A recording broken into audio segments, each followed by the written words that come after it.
right, everybody, over in the Shoals, the Zodiac players are cooking another stunning production up. And here this morning to tell us all about it is the director. We have Miss Katie. Good morning. How are you doing today? Good morning. I'm doing great. I'm doing great. Absolutely. Happy New Year. Happy New Year. It's taking a sigh of relief. We've made it over into 2026, and you all are having your foot on the gas with a new production, which we'll get into. Before we get into that, is let's learn about you a little bit. Okay. Is this your first time directing with the Zodiac? It's not my first time directing for Zodiac players. Actually, we're the Shoals Community Theater, so we have two wings. We have Zodiac and we have Gingerbread. Okay. I spent the majority of my time directing with Gingerbread because I'm a former theater teacher before I became a school administrator. So it's what I do on the side, and my kids are involved. But this is the first time I've directed for Zodiac in 8 years. So this is my first time back directing just a full adult show. All right, and I know that's got to be, just a little different. It is. Yes, it is. But especially with such deep subject matter. Mm-hmm. When I'm used to coming off of children's musicals and things full of lots of fun characters, and then diving into real people. Yes. And tragic situations such as the Holocaust. So it does take it's a completely different mind shift in the directing world. As I could imagine. I mean, you described it as deep subject matter. And Absolutely. Of course, we're talking about the Diary of Anne Frank, which I'm sure many of us did read in grade school. Yes. I think I was in like 7th or 8th grade when I came across it, but it really teaches you a lot. Of course, history. You talked about the Holocaust. Yes. So why did you all go with this tale? This has been something that, as a theater, that we have wanted to direct for a while, and we've wanted to bring this story back to life for everyone in the Shoals area. It was done about 12 years ago, so it's been a while since we had brought it to the stage.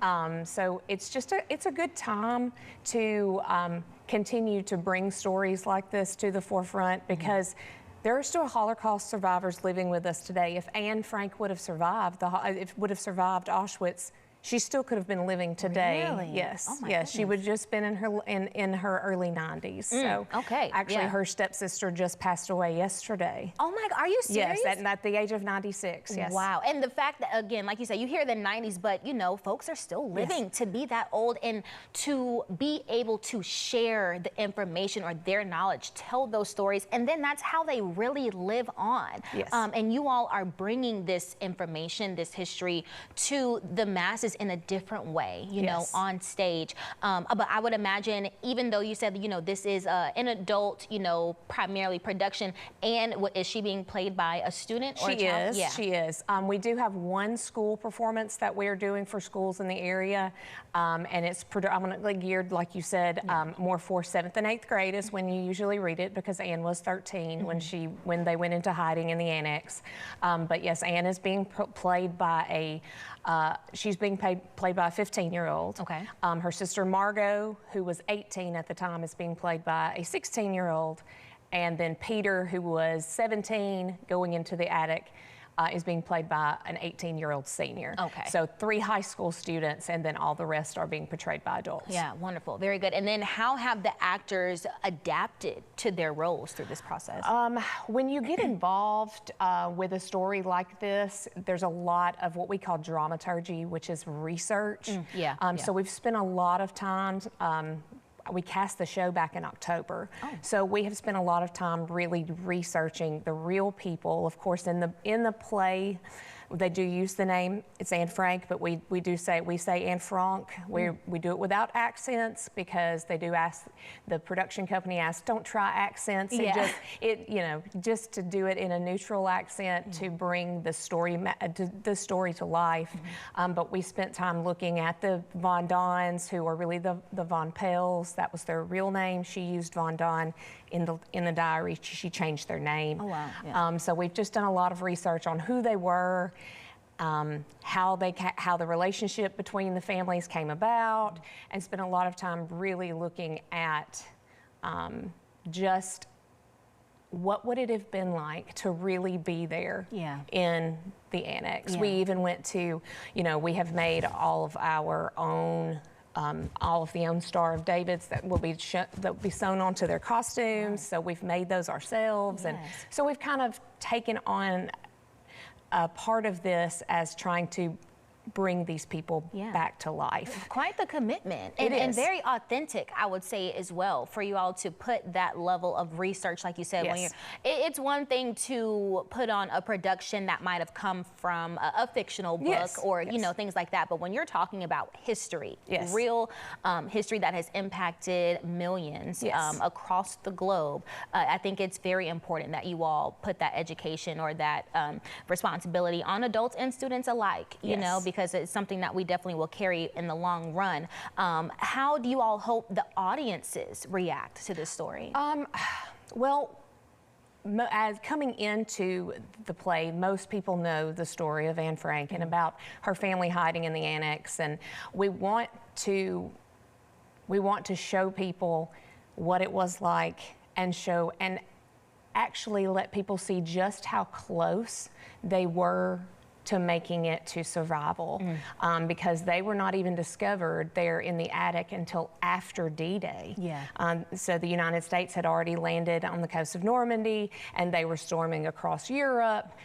They even pull out a map and talk about the troops advancing, and they were discovered just shy of a few months of being able to be liberated from the concentration camp. So and again, just you know, re-sharing some of the details about the story, if I may, like I said, I know, I can remember it like it was yesterday, you know, being in 7th or 8th grade. I had a language arts teacher, Miss Davis, and we read the book and then we went and watched the movie as well. And like, I remember the feeling of hoping, oh my gosh, I hope they get out, or I hope they make it, they survive, you know.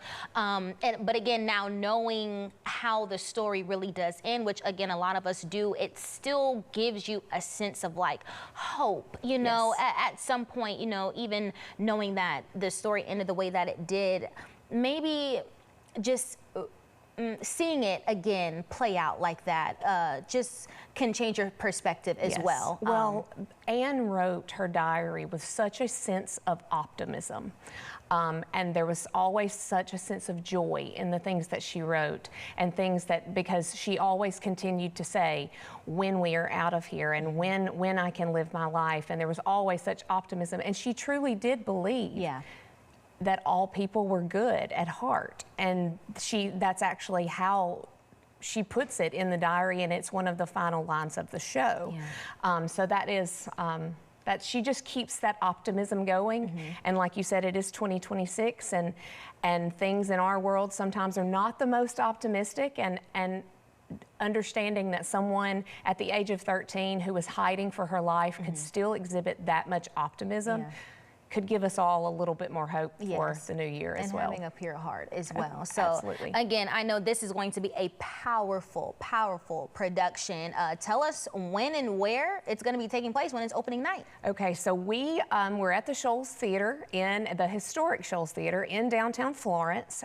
We open January 15th. That's Thursday night. We always have a great opening night. Perfect. And we run through Sunday, the 18th, and those shows are at 7. The evening shows on Thursday, Friday, and Saturday, they're at 7:30, and then our 2 o'clock show is Sunday afternoon, which is our 2 o'clock matinee, and that will get us through the run. And of course, we hope to sell out. Our school production is very close to being completely sold out, and we do see close to 700. So oh my goodness, with our balcony and everything. So it's a great facility, downtown Florence. You can make a great night of it and have dinner and then come see a show. We're excited to see, we're excited to bring this show back to the Shoals, since it has not been done. You said it's 12 years. 12 years. Yeah, 12 years. So again, that's like a new age group as well. Absolutely. You know, a new generation that has the opportunity, if they haven't learned about it yet in school, this would definitely be an eye-opener for them, and for folks who do know, you know, see the story being told in a different light, maybe, you know. So thank you so much for taking the time to come and share with us this morning. Again, we are going to have all the links that you need on our As Seen on Day Today page for you to go grab those tickets right now before they sell out. Absolutely. All right. We hope to see you there. Yes, ma'am.